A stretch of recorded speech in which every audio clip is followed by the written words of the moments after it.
నమస్తే అండి. Green cook ఛానల్‌కి స్వాగతం. చూసారు గదా!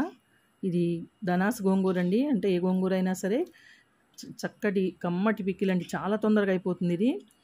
ఈ పచ్చడి నిలవ పచ్చడి ఇది. ఒక హాఫ్ కప్ నూనె స్టవ్ వెలిగించి ఒక బాండీలో కాగనివ్వాలి. దీనిలో ఈ కడిగి శుభ్రంగా ఆరబెట్టుకున్నటువంటి గోంగూరని వేయించుకోవాలండి. ఒక 5, 6 నిమిషాలు అటు ఇటు కలుపుతూ వేయించుకోవాలి. అడుగు వైపు నుంచి పైన వరకు తిరగవేసుకుంటే ఇట్లా పరిచినట్టుగా మొత్తం ఆకు వేగేటట్టుగా. మరీ ఎక్కువ వేయించకూడదండి, మాడిపోతుంది. అలానే తక్కువ వేయించితే తేమ ఉంటుంది. అందుకోసం ఇలా వేయించుకోవాలి. ఒక 6 నిమిషాలు అలా పడుతుందండి. ఇక మంచిగా వేగింది కదా! ఇప్పుడు వెల్లుల్లి మరీ అంత పొట్టు తీయక్కర్లేదు. వెల్లుల్లి, జీలకర్ర చూసారు కదా! అలా గ్రైండ్ చేసి పెట్టుకోవాలి. ఇప్పుడు చింతపండుతో పని లేకుండా నేను కొత్త రకంగా చేశాను. చాలా బాగుంటుంది ఇది. ఒక నిమ్మకాయ తీసుకుని ఈ 150 గ్రాముల గోంగూర ఉందండి.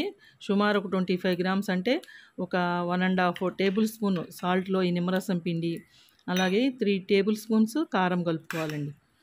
కలిపి దీన్ని ఒక్కసారి ఇట్లా దీనిలో వేసేసుకుని, అంటే గోంగూర వేసినటువంటి వేసుకుని వేయించిన మెంతి పొడి కొంచెం వేసుకోవాలి. ఒక్కసారి గ్రైండ్ చేస్తే చక్కగా ఆకులాకులుగా బాగుంటుందండి ఇది. ఒక పావు కప్పు నూనె పోస్తున్నాను. ఈ పావు కప్పు నూనెలో తాలింపు దినుసులు కాగిన తర్వాత వేసుకోవాలి. శనగపప్పు, మినప్పప్పు, ఆవాలు వేసాను. అలాగే ఎండుమిర్చి కూడా వేసానండి.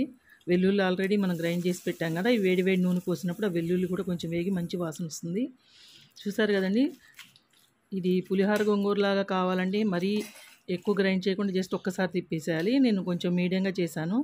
చాలా బాగుంటుందండి ఇది. అసలు రుచి అయితే మీరు ఇంకా చెప్పక్కర్లేదు. నిల్వ కూడా ఉంటుంది. ఇంకొంచెం నూనె పోసుకున్నారంటే మీకు సంవత్సరం నిల్వ ఉంటుంది.